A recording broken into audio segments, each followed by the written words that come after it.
Hello. Thank you for joining me tonight for this trauma laugh set I'm about to share with you.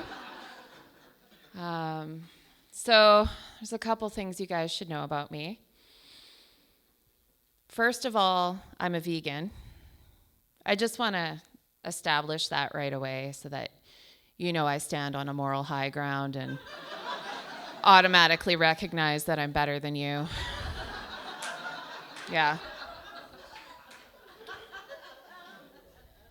Second of all, I used to drink.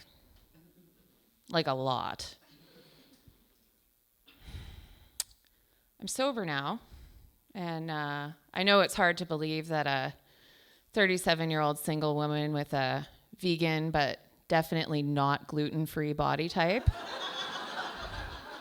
would ever turn to alcohol for comfort. But I did just that. Anyways, I'm sober now, but all those years of hard living really did a number on my face. My iPhone has facial recognition, and every time I use it to Google something, it sends me Jowl lifting ads.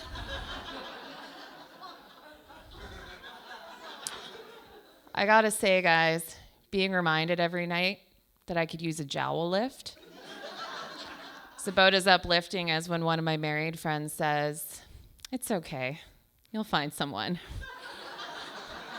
You guys ever have that happen? The whole, "it's okay, you'll find someone" bit. Like, you're great, you know? And like, you're sitting there with your friend and she's going on about her upcoming romantic getaway and you're over there on the other side of the couch eating peanut butter out of the jar. She looks over at you and you're actually like really happy for her, you know? And it feels like you're smiling. You're like, but she just can't tell. You know why? Because you need a Jowl lift.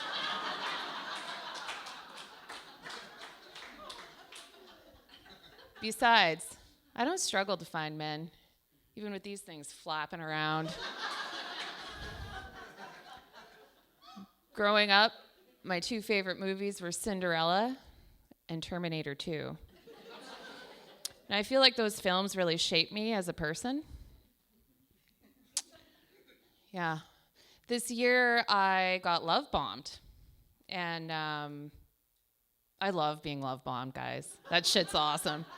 I had no idea what was happening. Like, I thought it was for real. Like, we're in love, you know, this is serious. And, like, it wasn't. But anyways, I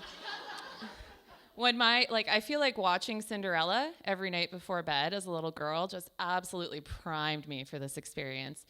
So when my Prince Charming came along and gave me COVID and then insisted on coming over to take care of me and rescue me from the COVID he gave me, I was absolutely sure this was my glass slipper moment. Boy, was I wrong.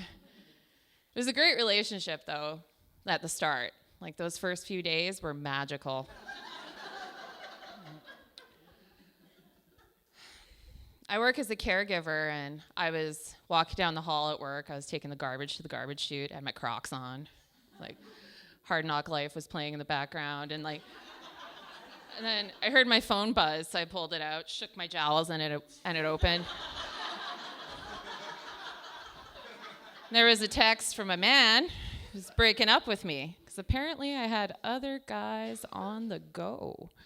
And I was like, what the fuck? Like, just looked around, like, where are these other guys? Like, if you're gonna accuse me of something, at least accuse me of something that I'm actually doing.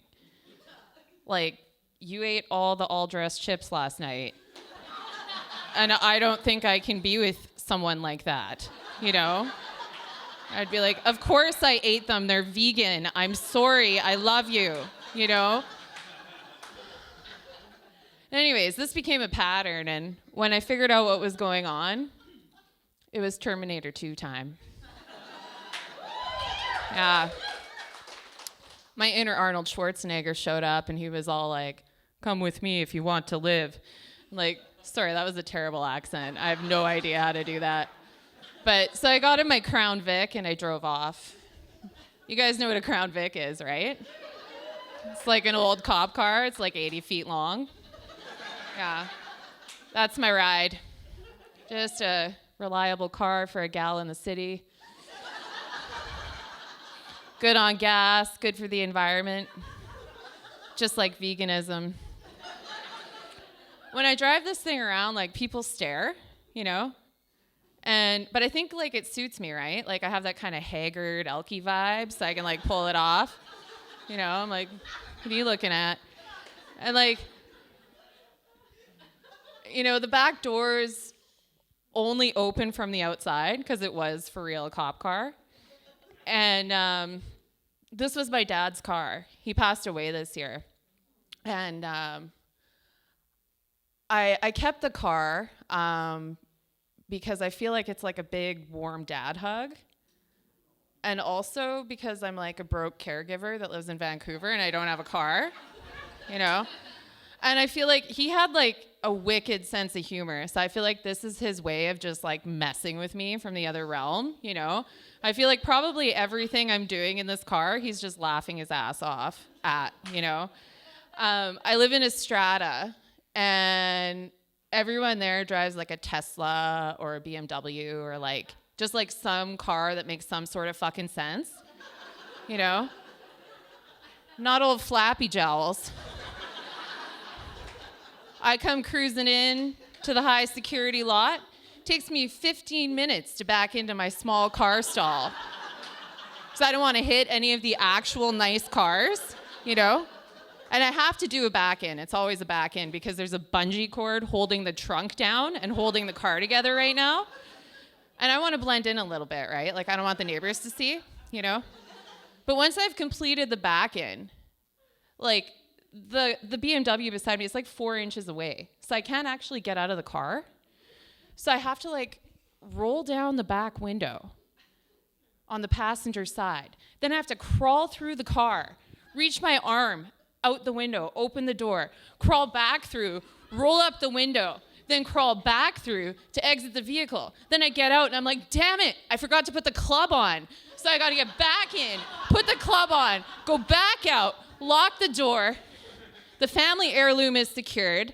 The gifts of sobriety, guys, they just keep coming. Anyways. Thank you so much. I had to get really okay with myself to be here tonight. And I just want to thank all these beautiful, courageous people that I got the opportunity to do this with. And I think that's about it. If no one's told you that they love you today, I love you. And thank you.